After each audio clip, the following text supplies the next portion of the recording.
When the public and policymakers ask who among scholars is best equipped to provide solutions to environmental problems, I'm guessing most would say scientists. No doubt science is critical to understanding environmental issues, knowledge we ignore at our peril as environmental problems deepen in scope and severity. But the humanities have much to offer too, perspectives that highlight the moral, spiritual, and political dimensions of the environmental crisis. And so in May of 2018, the Nexus Centre held a workshop to ask how the humanities disciplines might better insert their perspectives into the public realm, both through public dissemination of knowledge and through engagement with the policy world. With graduate students and faculty from universities in Canada, the United States, and Germany, we spent 3 days talking about many things. Poetry as a form of activism, working with community groups, Indigenous perspectives on the environment, women in the green economy, environmental history and economics as public policy tools, the digital environmental humanities, and much, much more. Over the next several episodes of Crosscurrents, we offer recordings of the key talks that were presented at the workshop. In this episode, we begin with Ashlee Cunsolo, Director of the Labrador Institute of Memorial University, who talks about the concept of ecological grief, or mourning, among Indigenous people in Labrador who are already experiencing some of the worst effects of climate change. In the second part of the episode, Kheraj, an environmental historian from York University, speaks about research he completed for the City of Vancouver on the history of the Trans Mountain Pipeline project and his work on the history of oil and gas pipelines more generally. Welcome to Crosscurrents. My name is John Sandloss and I am the director of the Nexus Centre and organizer of the workshop on the Environmental Humanities. Let's hear what Ashlee has to say.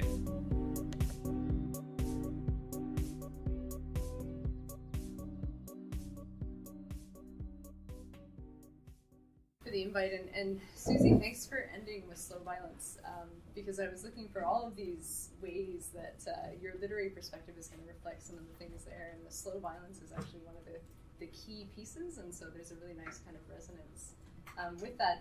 And the title actually made me chuckle because months ago when John was putting this workshop together, this is what I was working on, this idea of mourning and the science of ecological grief.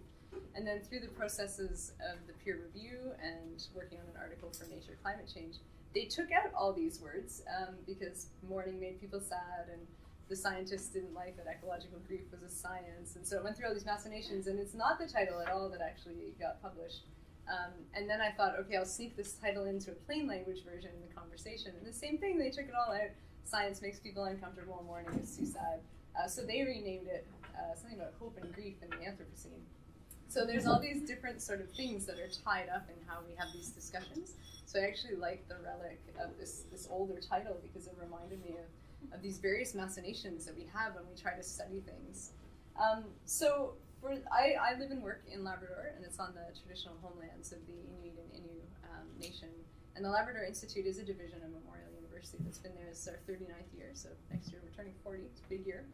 And we have a particular responsibility. The university says obligation.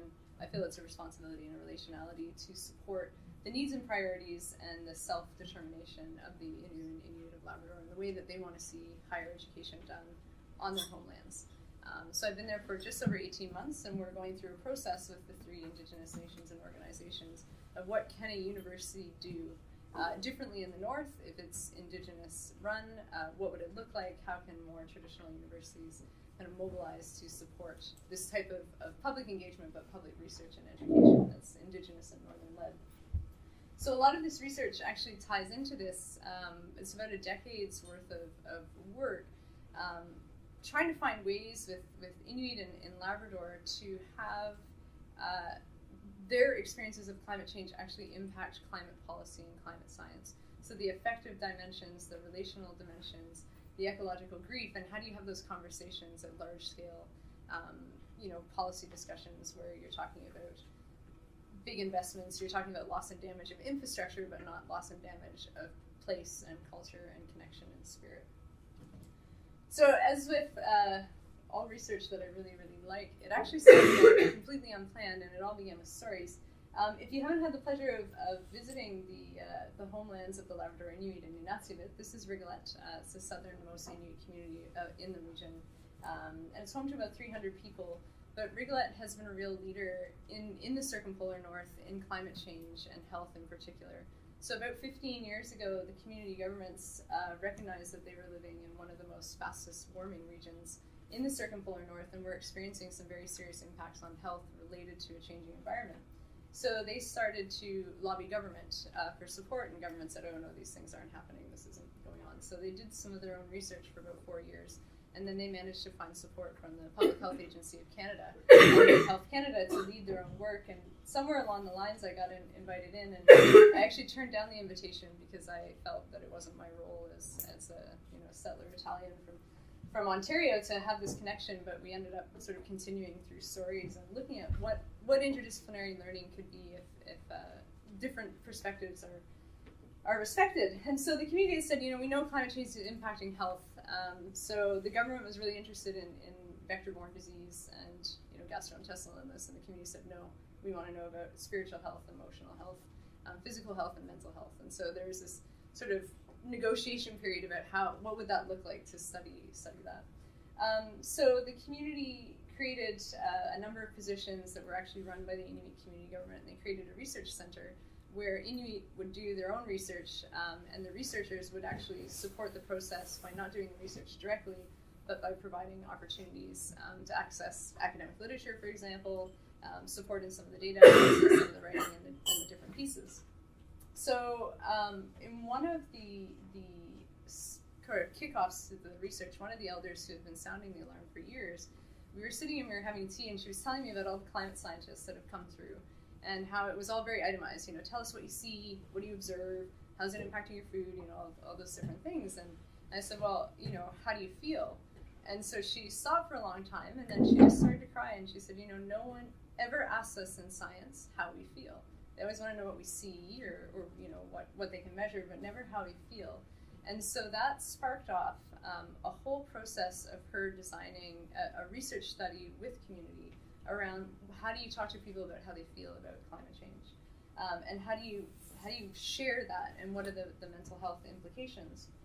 So there was about 100 interviews conducted in the community over 2 years, and what was really incredible was male or female, young or old, time on the land, or people who had worked away, 100% of people identified at least 2 or more very serious mental health responses from the climate changing in the environment that they were experiencing. And so this was very, it was an incredibly powerful experience, and the community began to talk about it. But one of the things that happened was community members had traveled to different conferences, and they were being told that they were wrong. And so there was an annual scientific gathering in Canada called ArcticNet that's still going on. And so we decided we're going to take this to the natural sciences, and we're going to have this presentation. And so half the room was Inuit and Northern Indigenous peoples from across Canada, and the other half was scientists. It was really weird how they divided. It was like people couldn't sit next to each other. And so this woman and another researcher sort of stood up and talked about how it was making them feel. And at the end, a very, very prominent Arctic scientist who held a lot of weight, he stood up and he said, "This is wrong. Your stories are wrong." And so this woman in the audience stood up, and she just laid into him, and she said, you tell us your science all the time. And she said, but you can't tell us our stories are wrong. And if our people are saying, we're sad, we're grief-stricken, that this counts as science. And so there was this huge sort of debate that started to take place between the two sides of the room about whose stories count. And what is science, and why would an emotional response to a changing environment be wrong, and who can measure that? So that's how a lot of this started, and what people have been trying to find out from that point is that was a really valuable learning opportunity for all of us. It was also really traumatizing on a number of levels, but the idea was, then, what are the steps then that you need to lead people through so that they can actually grasp that there is an emotional and affective dimension to climate change, but also that it'll shift policies and it'll start to work its way in. So this is kind of the 10-year process. So the first things that the communities wanted to share was this idea of the land being everything. And this is actually something that we hear a lot about, but 10 years ago in Arctic climate science, this was not being talked about at all. So even as people were saying, well, how do you prove that people are connected to the land? Like, is it 95% connection? Like, we were getting all these really interesting questions. So this is where we were trying to bring out the stories and the affective dimensions. And you can see here, how people are linking. This is just a few of literally thousands of quotes around this. But people being an extension and feeling in relationship. And what happens then when you're in relationship with the land, when that place and that land changes. So this idea too that relationships and reciprocity are fundamental, but it's an identity issue. So one of the biggest mental health impacts that people were expressing throughout all of this was that as the environment is shifting, people were unable to connect with the land in the way that they had previously. And for, say, middle-aged males in particular really struggled with this. They were unable to hunt as much, and then they were unable to provide food to their families and communities. They were unable to get out on the land and continue thousands of years of connection to the land and identity. And so that was leading to what a lot of men were saying. They just felt completely worthless, and they felt completely alienated in their community, and a lot of sort of ontological insecurity about who am I, how do I fit within this changing place, how do I fit within a changing climate, and then a lot of sense of why does the world not value this experience. So, they're going through these sort of radical existential and ontological change and trauma, but then they're also being told that, you can adapt or you can buy more store-bought food so you'll be okay. So these kind of differences in people's experiences and stories.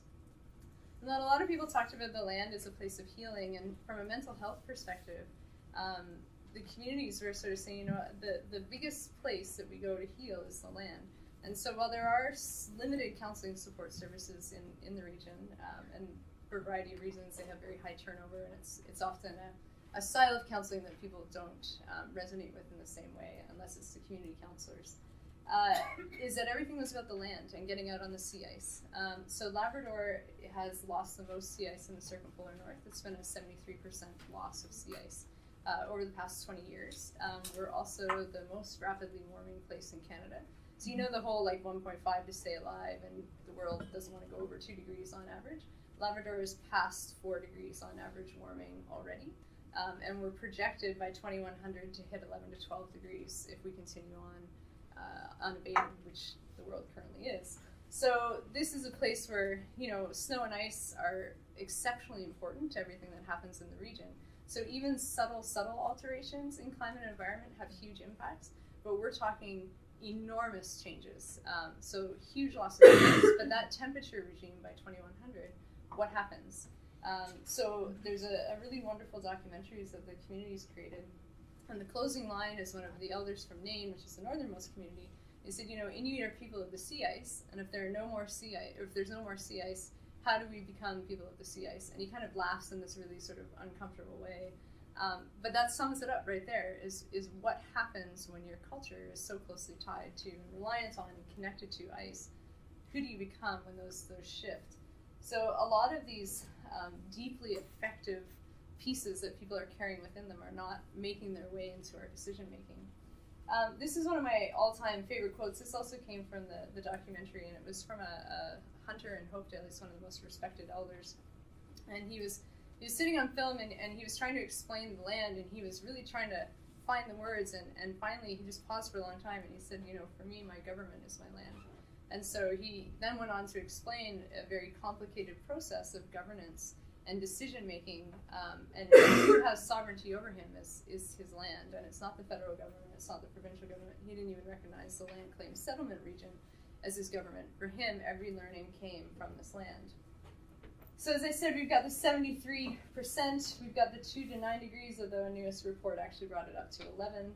And then the sea level rise, all of these communities are coastal and all very closely linked. So this is happening in Alaska already very rapidly. Labrador hasn't experienced any of the forced relocations because of sea level rise that other places in the north are, but they're looking at it very, very closely. So we have a lot of travel risks now. I don't know if anyone who's paying attention to any of the news that comes out in the north. There's more and more people who are going through the ice. And this is very, often leads to high rates of mortality. But what's happening is the ice regime is shifting, so it's weaker, it's not as thick, it changes more rapidly, and people can't read the conditions like they used to.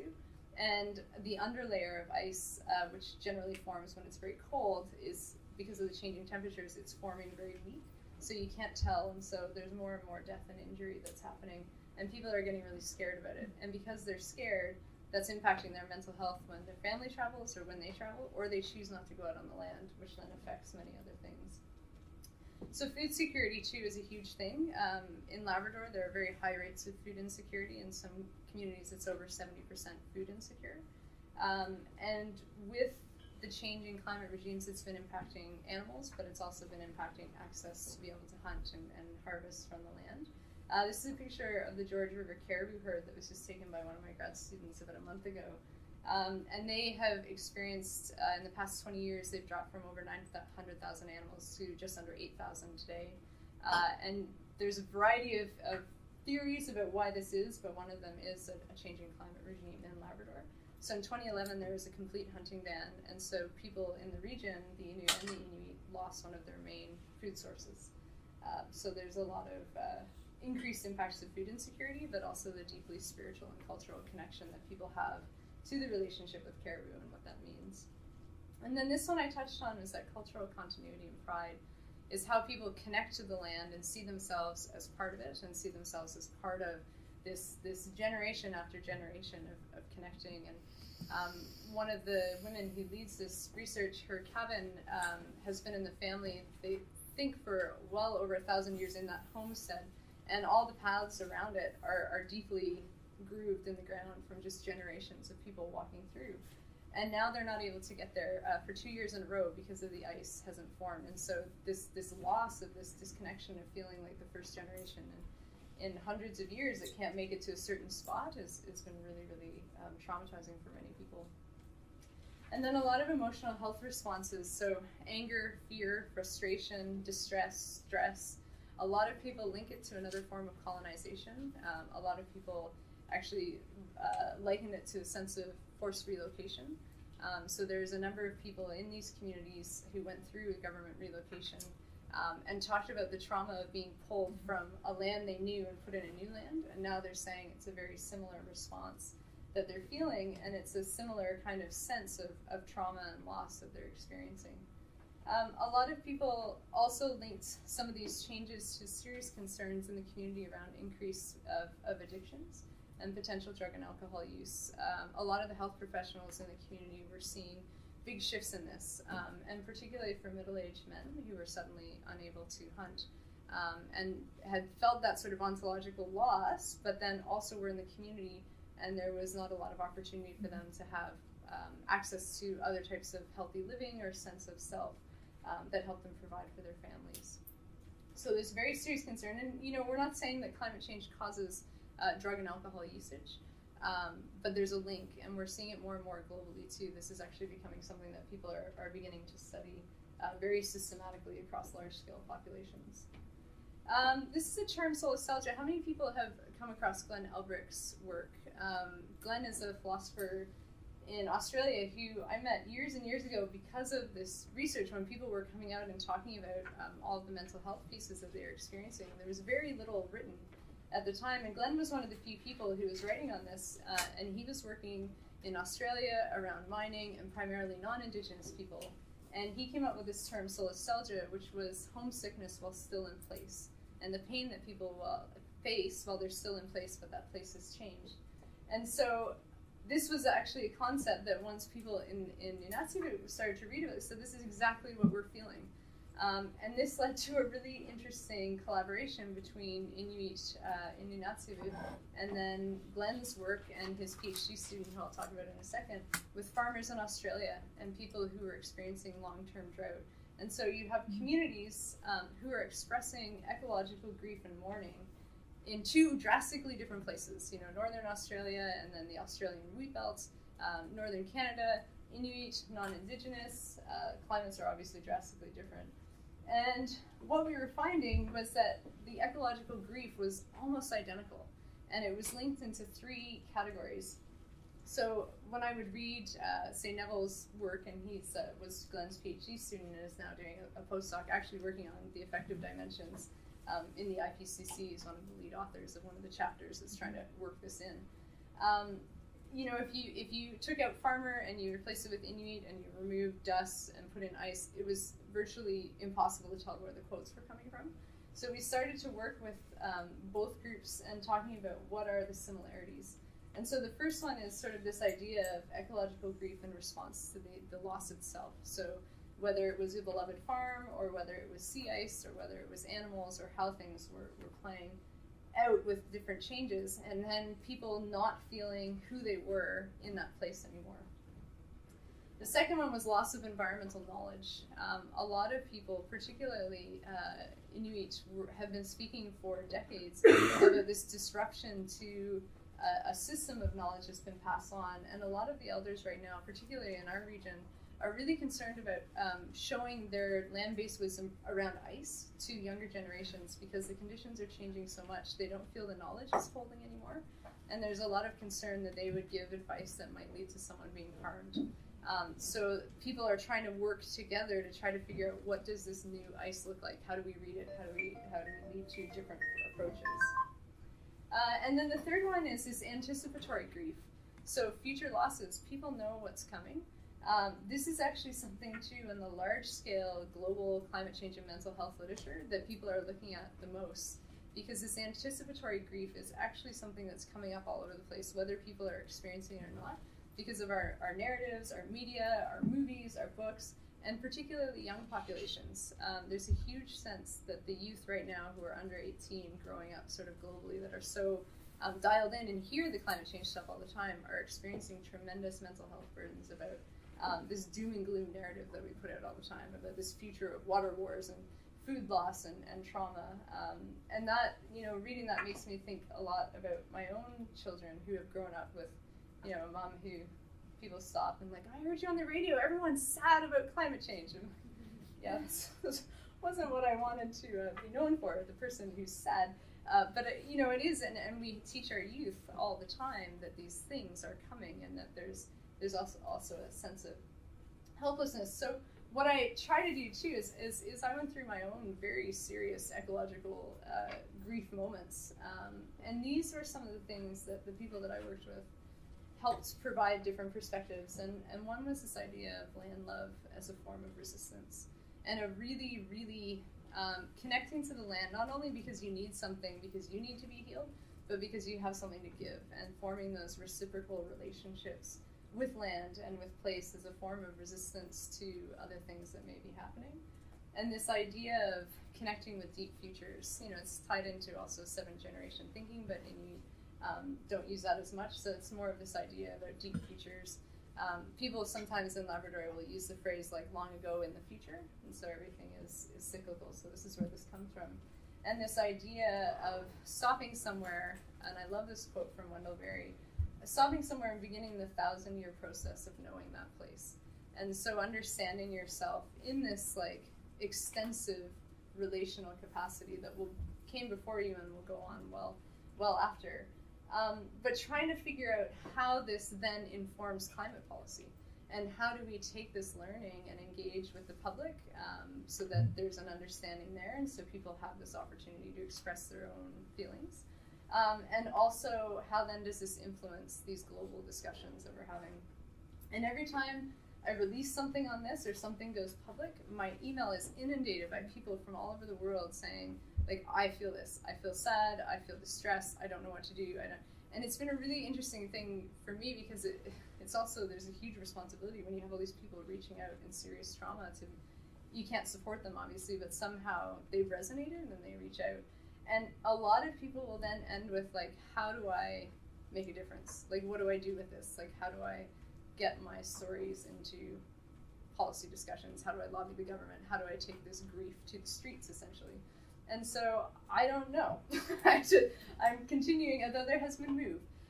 So there's this idea of intangible loss and damage right now that's happening in global climate literature. And this year in the IPCC reports will be the first year that they're actually going to have a whole section on intangible pieces, where they're going to look at people's place connections, about loss of culture, spiritual impacts, mental health impacts, and really try to articulate what it might mean to have like a grief-informed climate policy. So these are some of the people that have worked on this over the kind of 10 years and where it's come from. But yeah, that's where we're trying to look at right now, is what is the language and the mechanism to have grief-informed climate policy that might help us live differently with the world and have different relations and different decision-making.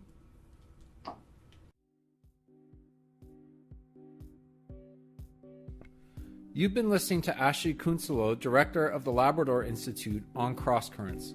We now turn to Sean Kheraj, a historian at York University, to hear how his historical work on pipeline spills contributed to the policy process surrounding the Trans Mountain Pipeline.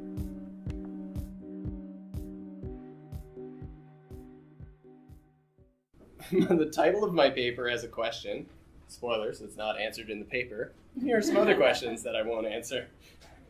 Should environmental history research be informed by contemporary environmental politics?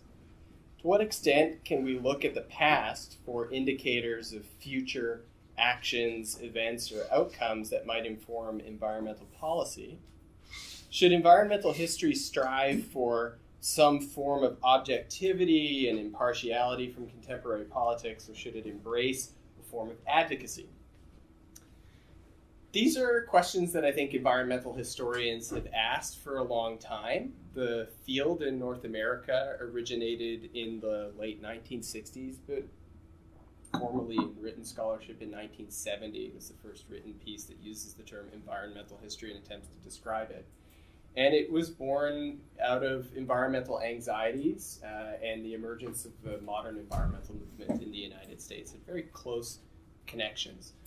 Over the first decade of the development of the field, the scholarship moved away from its roots in environmental advocacy. And by 1982, at the first meeting of the American Society for Environmental History, or at the meeting for the American Society for Environmental History that year, the president gave a lecture and published an article about the relationship between environmental history and advocacy, which he described as the specter of advocacy. So these are some of the things that I've been thinking about as I've been doing work on the history of the development of long-distance oil pipelines in Canada. And I think there are some ways that historical scholarship can usefully inform environmental policy. It seems to be true in the case of oil pipelines. I think historical scholarship can help explain and provide insights into pipeline performance. That research can provide insights into regulatory decisions around oil pipelines. And in some ways, it can help us to identify novelty in contemporary pipeline proposals. To be able to point to what is unprecedented, you need to know what happened. So this project began with a relatively simple question: what is Canada's record of oil pipeline spills? I started this research when I lived in Calgary in 2011, after a massive crude oil spill along the NPS 20 Rainbow Pipeline in northern Alberta near Little Buffalo.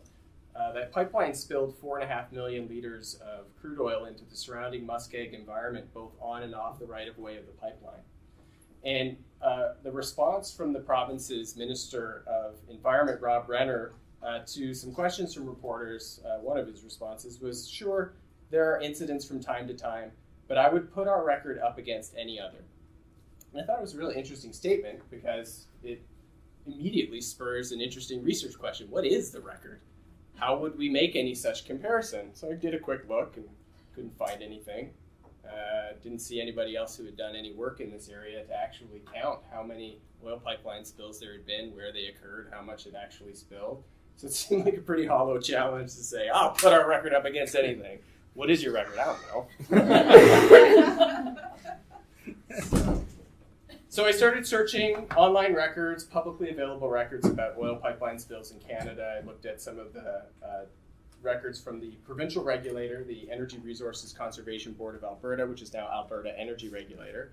And I looked at the records of the National Energy Board, which will soon be renamed the Canada Energy Regulator, to see what they had.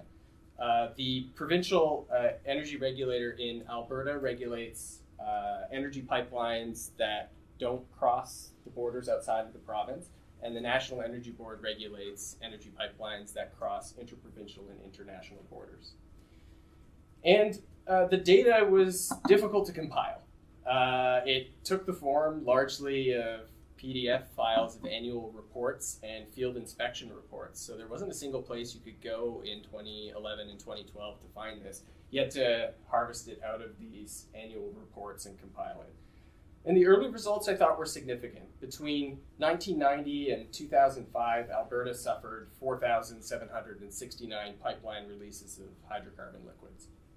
Between 2006 and 2010, Alberta suffered 109 failures on crude oil pipelines and 1,538 failures on multi-phase pipelines, which carry liquid hydrocarbons but different types of products, for a total of 27.7 million liters of hydrocarbon liquid spilled into the environment.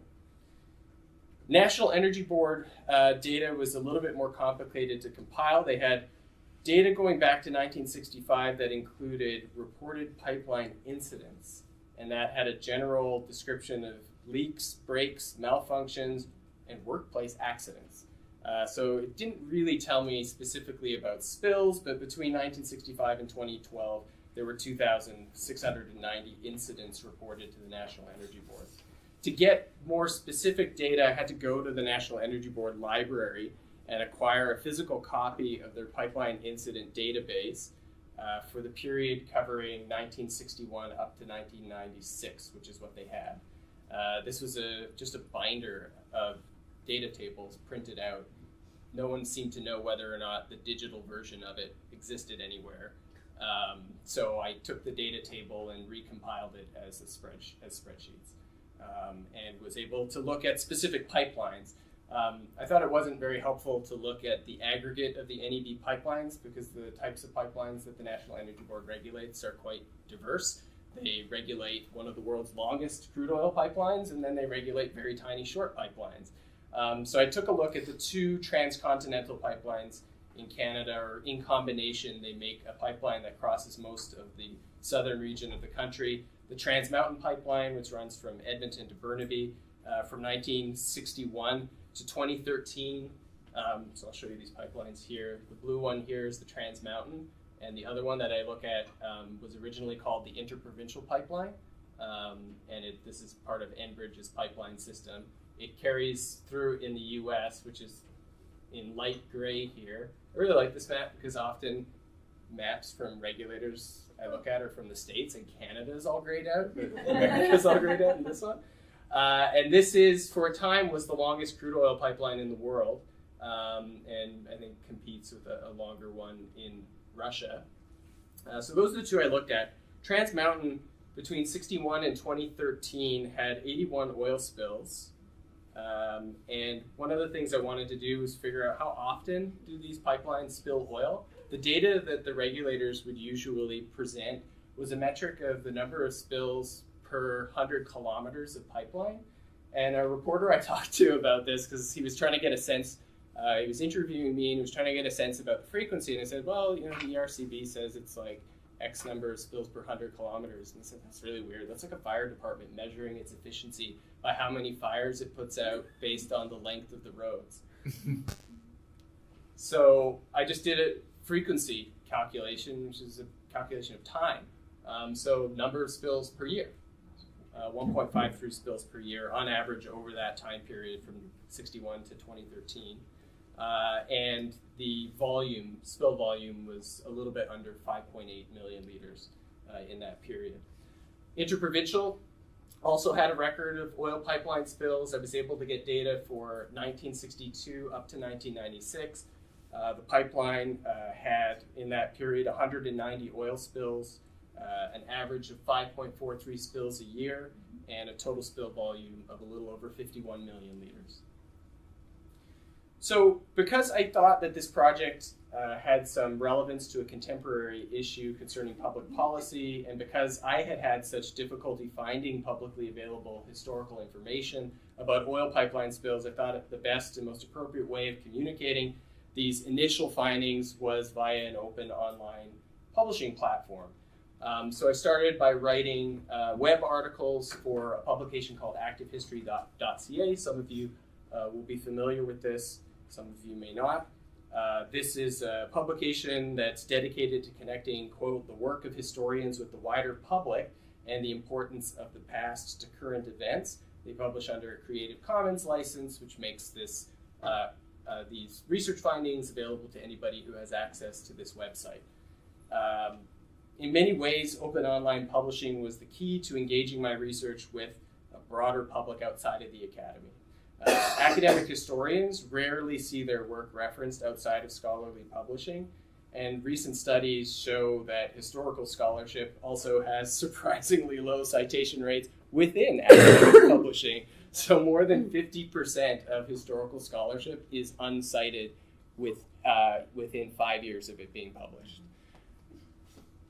This is not to get sympathy from those of you not in history, but maybe a little bit of sympathy that no one's hearing us. So groups like or editorial collectives like the group that runs Active History try to mobilize historical scholarship in ways to get outside of the academy and in some ways to get into the academy, as we're cited so infrequently. And I can talk to people about why that is or why I think that might be. Without any intervention on my part, publishing in this venue, I began to see references to my web articles appear in academic publications, government reports, news media reports, and even the evidence submitted by ordinary citizens to regulatory bodies considering new pipeline proposals. So I'll go through some of those. Academic publications, this is not it's not unusual for scholars to publish the work or cite the work of historians, although technically and statistically it is. But the speed with which I saw references to these web articles was lightning speed by comparison to scholarly citation in history. Within less than a year of the first article going up on the site in June 2012, there was a citation in the Journal of Canadian Studies. The quickest citation that I saw appeared in Resilience, Journal of Environmental Humanities, from September 2015, cited a web article that I had written in April 2015. And the reference was specifically to the idea of niche as a publishing platform for environmental historians as a rapid response, the author described this, as a rapid response platform for historians to be able to provide context to contemporary environmental issues. In terms of government reports, this 2012 article showed up about a month after I published it in a Parliamentary Information and Research Service publication for the federal government.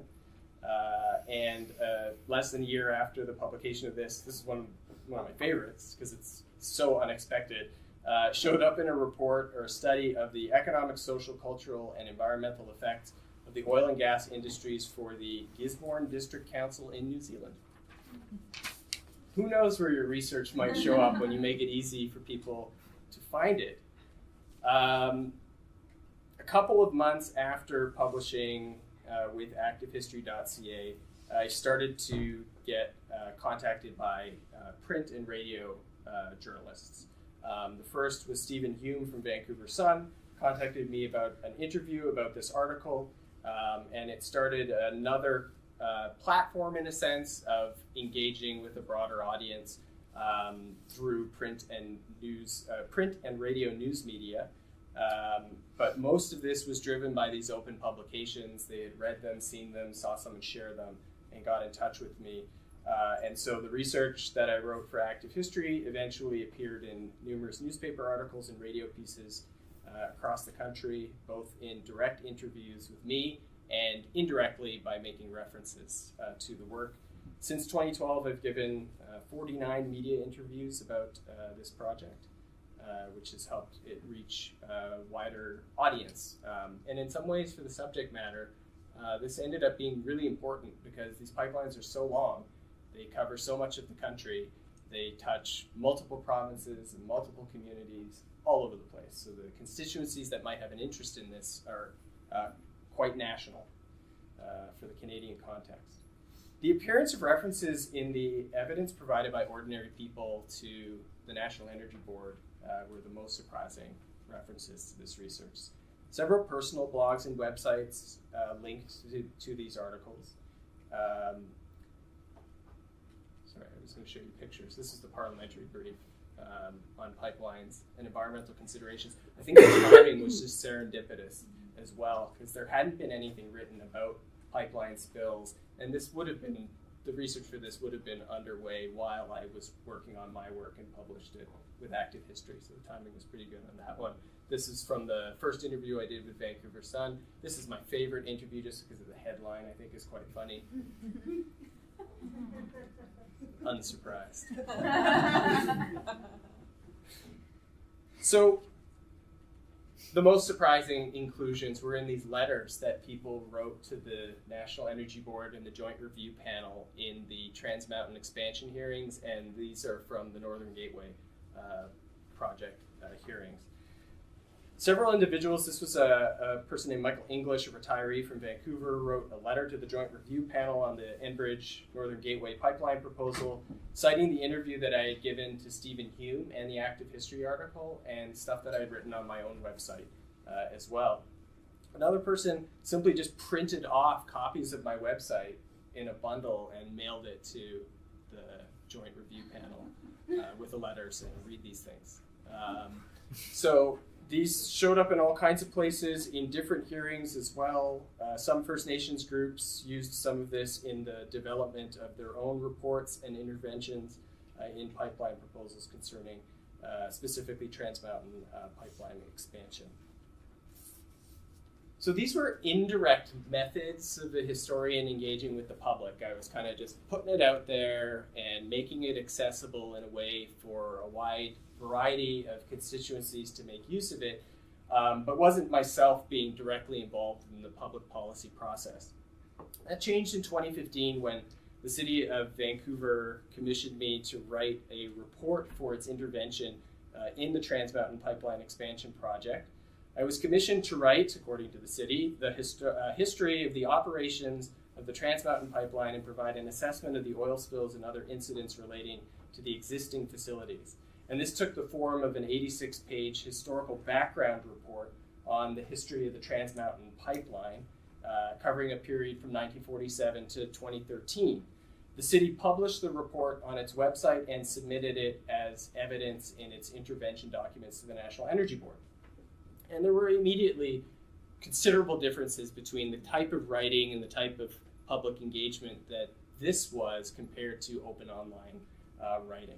The first was that the evidentiary standards were considerably more rigorous, which is not to cast aspersions on activehistory.ca, but to say that the expectations of the evidentiary standards in a National Energy Board hearing are quite rigorous. You need to publish an extensive methods statement to explain all of the ways that you made any declarative statements, what sources that you used to make those declarative statements. If I was unable to specifically show that, I had to strike those statements from the report if I had no ability to explain what the evidence was to base those statements. It also required an interestingly extensive biographical section, a kind of declaration of my expertise to prove that I am an authority on these questions.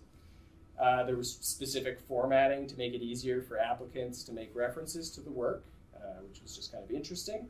And I had to be prepared to answer questions at the hearing from the applicants and other interveners, which was something that, I don't know, thankfully did not happen. Probably the more challenging one for scholars in history and perhaps other disciplines, I would imagine, are the expectations of impartiality.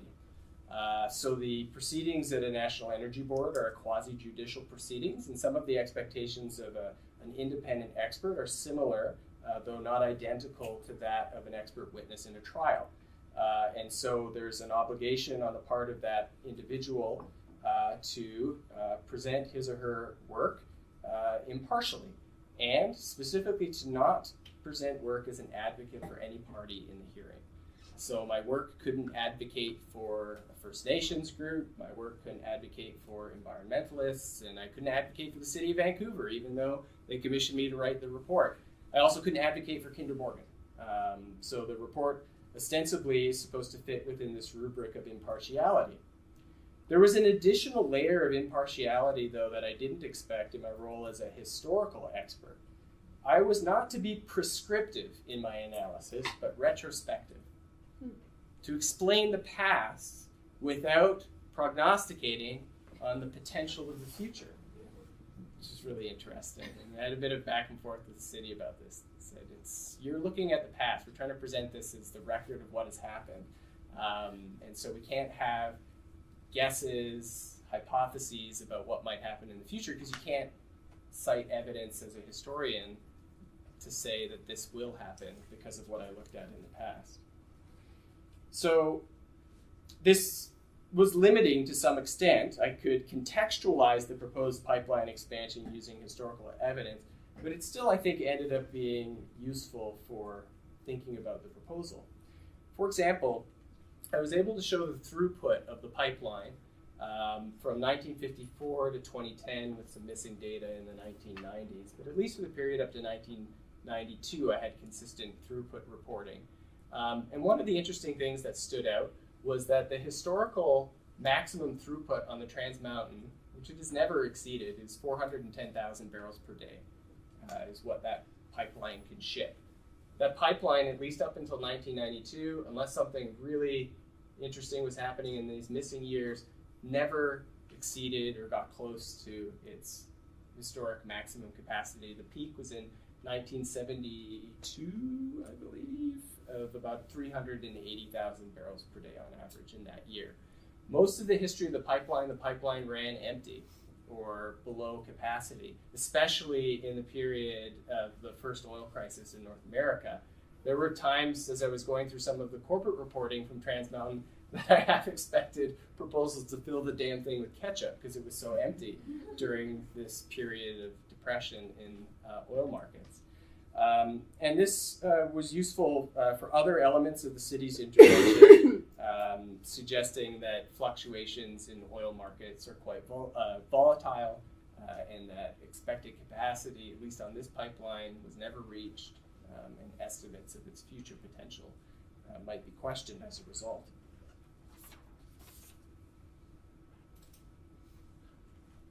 The other thing I was able to show from the National Energy Board reporting were the causes of oil pipeline spills, which was one of my big questions. What causes these things? And certainly I thought maybe I could find some kind of pattern or predominant cause, but the reporting data, at least, doesn't have a single predominant cause for oil pipelines. There are a handful of significant causes, but no single predominant cause. And the data also doesn't show a pattern of change over time with this. So one of the hypotheses I had was that corrosion might increase over time as the pipeline aged, but there were corrosion spills in the early 2000s, and there were corrosion spills within the first year of the pipeline operating. So there weren't predictable patterns of spills over time. The unpredictability itself was quite relevant. Because it called into question mitigation strategies. So when pipeline operators submit proposals, they can also submit mitigation strategies for dealing with environmental harm. But the predominant causes of oil pipeline spills tended to be causes that are difficult to predict, like operator error or third-party damage, which is often someone backed up a truck into a thing. And mitigation plans can't account for the unpredictable. They can only account for what is predictable. You can put in stuff, we're going to put fencing around this sensitive area, and that maybe will deal with third-party damage. But one of the spills on the interprovincial, was a lightning strike hitting a gasket. I don't know how you protect against that. Put lightning rods along the whole thing, maybe, to mitigate against that. So there was considerably more unpredictability to the causes than I had initially anticipated starting the project. So based on these experiences in both indirect and direct engagement of environmental history scholarship with a public realm, here are some concluding thoughts. Open online publishing was an effective and productive method of reaching audiences beyond the academy, those engaged with issues about oil pipeline politics, public policy, and other matters. Those communities could easily access these early research findings, and it played a small role in informing public policy. Second conclusion is that working as an independent expert as part of an NEB hearing is a form, I think, of direct public engagement, but a form that asks scholars to accept standards of evidence that differ from academic publishing and expectations of impartiality that stand out from what we might otherwise be more critical in academic communications in terms of objectivity, where we more traditionally express skepticism about this. But the expectation of impartiality I found quite valuable. I found that I was able to reach more parties with this approach, those involved in the Trans Mountain Pipeline, and it made my research more useful to those parties. Though I wasn't permitted to be an advocate for any of those parties, any other intervener could use my research to advocate as an intervener. And my research, as presented as an impartial expert statement, had more power than had it been presented as an advocate for one particular group. And it allowed more groups to use the work than just the one group that I had been commissioned by to use. It's still really complicated. I'm interested to talk with others in the room about this idea of expert evidence and the role of partiality and impartiality in terms of our public engagement. It's certainly the biggest issue I think that I face. And the last thing I just want to show you is the unfinished work that never made it into any of these reports, but will eventually show up somewhere, is the mapping of the spills. The data that's available for the National Energy Board is challenging to use. It took a long time to re-digitize the database, but it has a lot of value, and I've been speaking out a little bit against a couple of publications that have been coming out critiquing the Canadian pipeline reporting data. Totally legitimate. The data is terrible, but it's not invaluable. And a lot of the articles that have been published, one in particular, basically say it's useless. But I don't think it's entirely useless. Probably from a probability, if I wanted to model the probabilities of oil pipeline spills, you couldn't do it. The data's not consistent enough. But it does have broad geographic information in it. It gives me the kilometer post. So I can measure along the pipeline route where these pipeline spills occur. One of my assumptions has been that people in cities experience oil pipeline spills less often than people outside of cities. So once I complete this map, I'll just be able to run the GIS analysis, put circles around major metropolitan areas, and then show where the distance from these oil spills from those major metropolitan areas on an average. But already you can see in the case, it's not that they don't have spills in the United States, the data is just for Canada, so there are definitely spills in the United States, and I have some newspaper evidence of that. But you can start to see what communities would have been most affected by the immediate environmental damage that would be caused by these spills. And then the pipeline layer was one of the most difficult to get. I ended up getting it from an American regulator. The National Energy Board has the pipeline layers, but they're not exportable. So I had to get it from an American regulator. But eventually, so this goes up to, these are spills up to 1976 on the interprovincial pipeline, and then I'll eventually get this up to 1996, 92 or 96 for that. Thank you.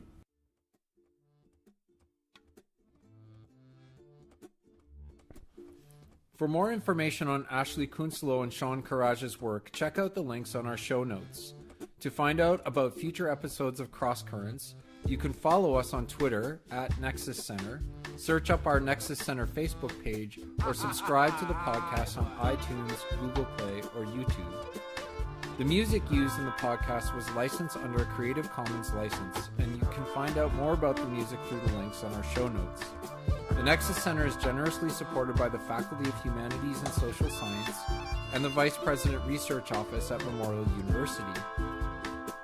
The Environmental Humanities in the Public Realm workshop was generously supported by the Social Science and Humanities Research Council and at Memorial by the Faculty of Humanities and Social Sciences and the Vice President's Research Office.